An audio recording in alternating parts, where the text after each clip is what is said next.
Hi and welcome to Sketching the World with me, Kat. Today I'm giving you my Sketcher's Guide to Tokyo. If you're going to Tokyo for the first time, hopefully you'll get some helpful tips out of this. And even if it's not your first trip to Tokyo, there might be something of use for you, especially if it's your first time as a sketcher. When I went to Tokyo last year in October, I think it was my first time there as a sketcher. I've been to Tokyo heaps of times before, but going as a sketcher is a whole different experience. So stay tuned and I'll give you my basic tips about travelling in Tokyo, as well as where to go sketching and where to buy art materials. Packing.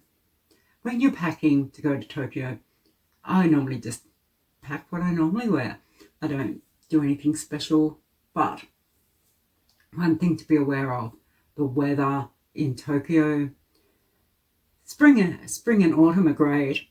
Summer can be just insanely humid. Oh, I hate summer in Tokyo. And winter can be really cold. So yeah, just prepare for that, plan for that. And just also, it seems to be a thing in Asian countries where when the weather's one extreme outside, they try and overcompensate. I'm not sure why. So in summer, you'll go inside and it'll be freezing cold. The air conditioning will just be blasting. In winter, freezing cold outside, and you go inside and the heat will be blasting. So even if you're going in summer, take a cardigan or something to put on when you're inside. And in winter, you might need to strip right down if you're going to stores, shopping or anything like that. Stores in Tokyo tend to be really sort of overcrowded anyway, and yeah, you can get really hot quite fast. So you want to be prepared for that. The other thing, deodorant. Bring your own. They don't really have deodorant in Japan. They have like, what do you call it, like the spray that you put on to sort of over the top, not anything that's deodorant. So pack your own. Also shoes, clothes, stuff like that. Don't count on being able to buy what you need in Tokyo. Japanese sizes are tiny. Unless you're very small in a Western size, you probably won't be able to get what you need. There are places that you can go to. There's a big Uniqlo store in Shinjuku that's for tourists, so they're more likely to have larger sizes. And when I say larger size, I mean something that's like a medium in a Western size. I always pack a change of clothes in my carry-on. I don't rely on my check bags because, yeah, you don't want to have to go out and try and replace stuff once you're there. Packing art supplies. I would recommend just packing really light, like just take the absolute basics that you need. A lot of art supplies are made in Japan, so buy them in Japan where they're cheaper. But yeah, just take your basic art kit. Don't go out and buy anything, especially to go to Tokyo. Keep it light. I mean, shopping for art supplies is half the fun of going on holidays. As for the actual logistics of packing art materials in your luggage, obviously any dry media is going to be fine. I usually put that in my carry-on because I don't want to be separated from it. With wet media like paint, the usual liquid rules apply for carry-on bags. It's easier to put in a check bag than have to worry about that. I've never had a problem carrying paint, like as far as with the airport staff. Some people suggest putting the specifications, the technical specifications of the paint, so that if your luggage is opened, the staff know that it's not a solvent-based paint, it's water-based, and that can mean that you don't have issues with it. The only issue I have had was coming back from Japan. I packed my suitcase. I actually overpacked. I had things stuffed in really tight. then decided to repack and found one of the tubes of acrylic wash on board had actually exploded in my bag. Luckily, I'd put it in a plastic bag. I'd actually double bagged it so that, you know, in case there was any spillage, it wasn't going to get through with the rest of my luggage. So I just took it out, cleaned up the plastic bag, repacked it, and decided to buy a second bag so that my luggage wasn't stuffed so full. So yeah, just be careful of that. And obviously, hard-sided case, a hard shell case, is going to protect your art materials a lot better than a soft case. Accommodation. My one big tip here is to stay on the Yamanote line, which is the main train line that runs around Tokyo. Transport can be expensive in Tokyo, and what you're saving in accommodation costs by staying somewhere a bit out of the centre, a bit off the main train line, you're going to end up spending probably in extra transport. And it's not just a money cost, it's like changing trains and having to do all that takes time, and it really cuts into your energy. Well, for me it does. I find it quite exhausting having to change trains all the time. So yes, stay on the Yamanote line. If you're really into the nightlife, you want to go out drinking, partying, then stay somewhere like Shibuya, Shinjuku, those areas. If you aren't so keen on that and you prefer quiet, then it's best to stay in one of the smaller, not big party areas. And there's two chains that I would recommend in Tokyo that I've stayed at and are really good, and they are the Toyoko Inn chain and Super Hotel chain. They both have hotels in lots of different places. They're basic business hotels. You pay around $100 a night, and you've got a clean room, bathroom. I think they both also give you breakfast, free breakfast included. And the Super Hotel chain also lets you select your pillows. That's really awesome. I really, really don't recommend Airbnb in Tokyo. I've travelled all over the world, stayed in Airbnb accommodation, and I've never had troubles anywhere else like I've had in Tokyo. A lot of the time, first of all, you're not getting what they've listed on their site. Their listings are really inaccurate. And second, people seem to have these Airbnb apartments, take all these really nice photos, and then once the photos are taken, they kind of use it as a storage space and just move all their junk into the apartment. And in even more extreme cases, I've rented Airbnbs and had to leave because the place is just so filthy. And then, yeah, what happens? You have to call Airbnb. You have this whole time sink where you've organised accommodation before you've left home, and then you get there and you have to start looking for somewhere else. So yeah, my recommendation would be to stay at a hotel. So actually getting around, I find Google Maps really good. Google Maps is great in Tokyo. When you're catching trains, Google Maps will tell you exactly what carriage to get into so that it makes your trip easier if you're transferring or needing to find an exit or whatever. So yeah, make sure you check out that information on Google Maps. A really important tip is when you're traveling around Tokyo, always know the right exit of the train station to get out of. If you think, oh yeah, this exit will do, any exit will do, you can be kilometers away from where you actually want to be. The train stations are huge. So if it says exit 5, go to exit 5. You'll thank me for that. Before I went to Tokyo, even the first few times I went to Tokyo, I always believed that taxis were really expensive. I think it's a travel tip. A lot of people say taxis are really expensive, don't take taxis. And maybe if you live in the US, the taxis in Tokyo are a lot more expensive. I'm Australian, taxis aren't cheap here. So you get to the station near your hotel and you've got a lot of luggage, just jump in a cab. Make it easy on yourself. I wouldn't be getting a cab from one end side of Tokyo to the other. That will cost you a fortune. The other thing is Ubers and taxis are around the same price. You're not saving any money by getting an Uber instead of a taxi. So just use whatever's easiest for you. If you want to use the Uber app, then use that. You've got it all there in English and prepaid. If you're on the street and you see a cab, just wave it down and catch a cab. You're not saving any money by getting Uber. Do you need to know Japanese to get around Tokyo? Not really. Yeah, a lot of people in Tokyo speak English. They might be a bit shy about speaking English to you, but you can usually get by. All the signs, like the train station and signs on the street and everything, are in English.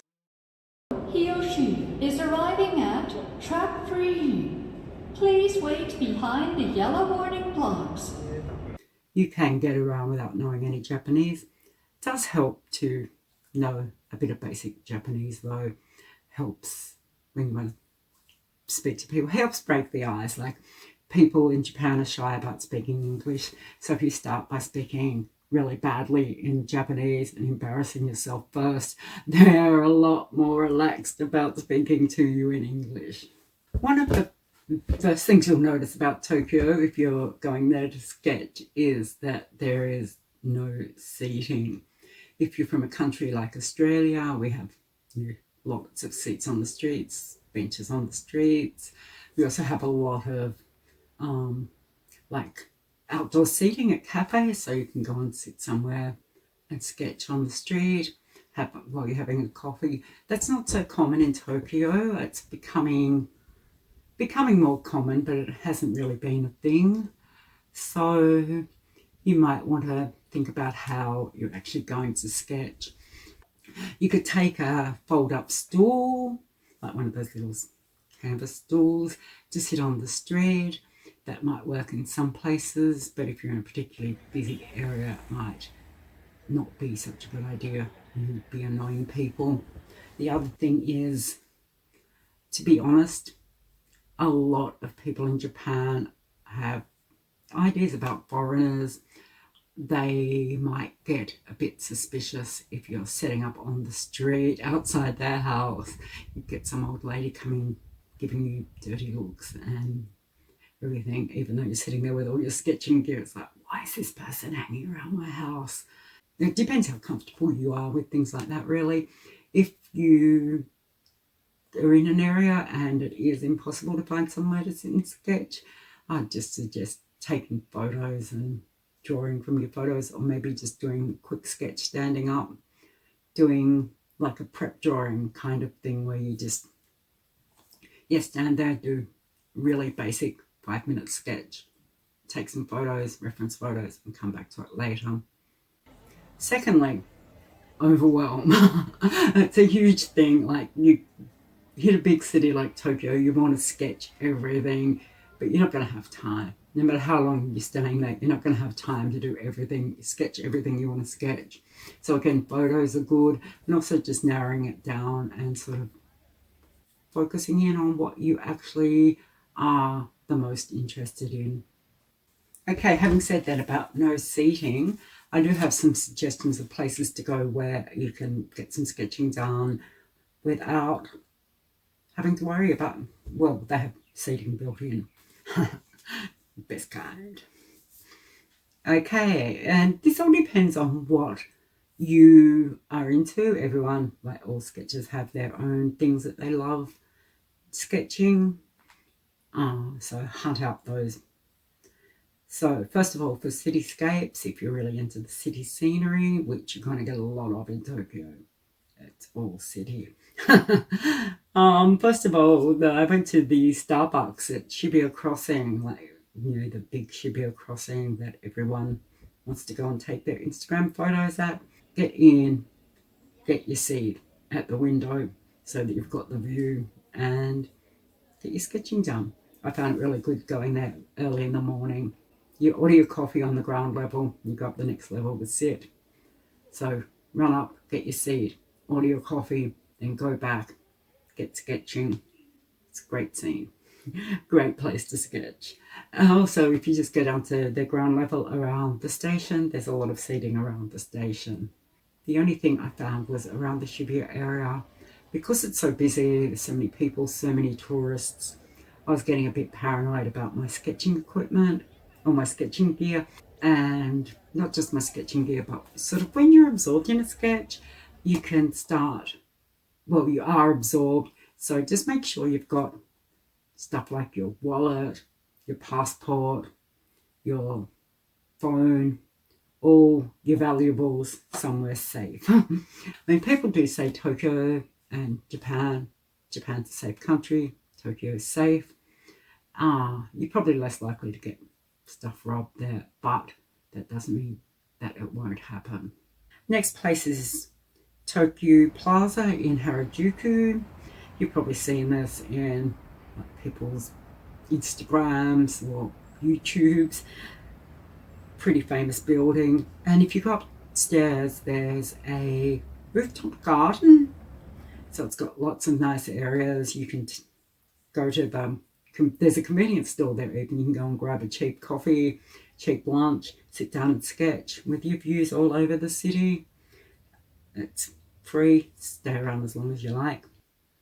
Also in Shibuya, Miyashita Park, it's a fairly new building, and that's quite a nice area to sketch. Again, you can just grab some cheap lunch and sit there and sketch in the sun.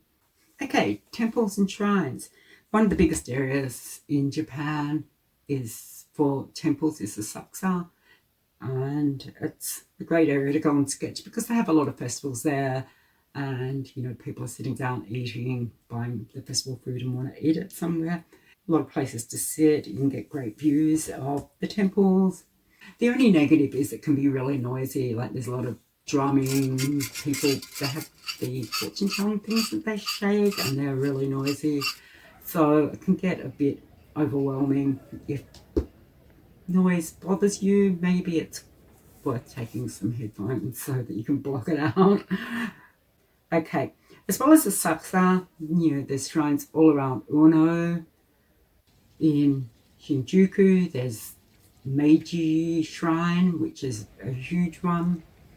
And there are a lot of smaller little shrines down to tiny little shrines that are just on the side of the street. All the bigger ones should be okay. I have heard some sketchers say that there are shrines and temples that actually have a no sketching rule. So keep an eye out for that. If they say that, maybe just move on. Take some photos and move on. You don't want to get kicked out. If you're really into sketching the older style houses and shop fronts, I'd recommend the area around Nippuri Station. Not far from there, there's an area called Yanaka that has some great sketching, and all around there, spend a day just wandering around. It is very hard to find somewhere to settle down to sketch because a lot of it's residential areas, but great scenes, great place to go and sketch. And if you're looking for more lively, like wanting a bit of action, a bit of like market scenes and that kind of thing, I'd really recommend the area under the train lines. There's a huge market, lots of little izakaya type places where you can sit and eat while you're sketching, and very cheap food, good cheap food. Totally recommend. So, what to buy in Japan? Art materials, yes. Art materials, yeah. Art materials, yeah. Art materials, art materials, art materials, yeah. Especially acrylic gouache. I just went mad when I was in Tokyo. I bought a lifetime supply of acrylic gouache because it's so cheap. Well, not just acrylic gouache, if you use regular gouache as well. Brands like Holbein, Turner, they're made in Japan, so you want to buy them in Japan where they're cheap. I think they're actually considered like something that you would give kids, so they're priced like kiddie art materials. And inks. Inks are a really big thing in Japan, obviously, because traditional ink, calligraphy, manga, that type of thing, they produce a lot of inks and great range available. And then you can get the Japanese style watercolors and that as well. think some oil pastels and that are made there too, like the Holbein. And yeah, so they're all really great to stock up on. Some things I found sketchbooks weren't a good buy in Japan. I think like a lot of the art shops just have the sort of brands you would be able to buy anywhere, and they aren't any cheaper than you buy them anywhere else. So that's not something I'd bother stocking up on. The biggest art store in Tokyo is Sekaido. It's massive, absolutely massive. You could spend a whole day there. I found it a bit overwhelming. It's got very narrow aisles and lots of people in there. It gets really hot and sort of, yeah, just a bit uncomfortable. So what I did when I was shopping there, I'd have a look around. When I started to feel a bit like I wasn't handling it, you can sort of go to one end of the store or the other where it's not so crowded, and just breathe, have a bit of time out. Yeah, even just pop into the bathroom if you need to. And that's how overwhelming it was that I actually needed to have breaks in my shopping to deal with that. But yeah, while you're there, it's worth looking, having a really good look. Like, you might go straight to look at your favorite media. Like, if you're into watercolor, you go to look at the watercolor. But also, yeah, just because they have such a huge variety, it's worth, going having a look at manga art supplies, because there's going to be a whole heap of inks that you could probably use for your own purpose, even if you're not into manga drawing. Or go and have a look at, just, yeah, look at everything. It's a store called Uematsu in Shibuya as well. They have a very similar range to Sakaido, but they are a bit smaller, and it's just a much more comfortable shopping experience. You just don't have quite the same variety, but sometimes it's worth sacrificing that variety to be in a more comfortable environment. So next up, Kakimori. I've done a whole video about my trip to Kakimori. If you're into ink, don't miss out on going there. You can do the workshops to mix your own ink colors, which you should pre-book. You can book on their website. The workshops in Japanese, but they give you a printout in English, and they're very good at using Google Translate or whatever to help answer your questions. So I definitely recommend a trip there. Even if you're not into ink, they've got a lot of bits and pieces in their store that are worth checking out. Next up, pigment. Pigment, you have to, it's a bit of a trip to get there. It's not really that far, but it's sort of not in the main circle of Tokyo. Very nice trip out there though on the monorail.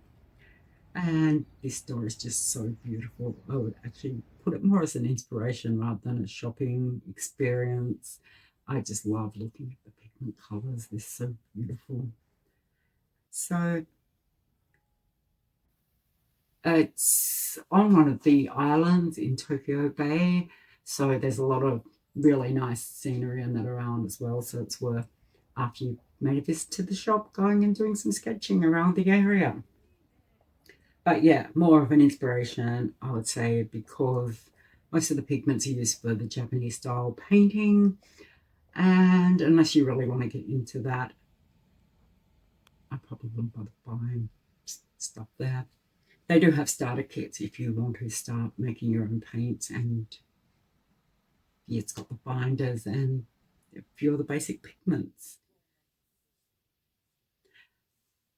Also good for shopping, even though they have stores everywhere. I would recommend going to Muji. I would recommend going to Daiso and checking them out. Muji has some great basic supplies. I love their sketchbooks, and you never know what you're going to find there. There's always fun bits and pieces, and I go there shopping anyway just because, yeah, I love Muji. And also Daiso, like we have a Daiso here. I have one 5 minutes, or not 5 minutes, maybe 10 minutes away. But if you go to the store in Harajuku, It's a massive, massive Daiso store, and they just have so much stuff. And good for just getting, your basics. I got a few things I can't even remember what I bought there, but yeah, always good to have a look at. Always good to explore.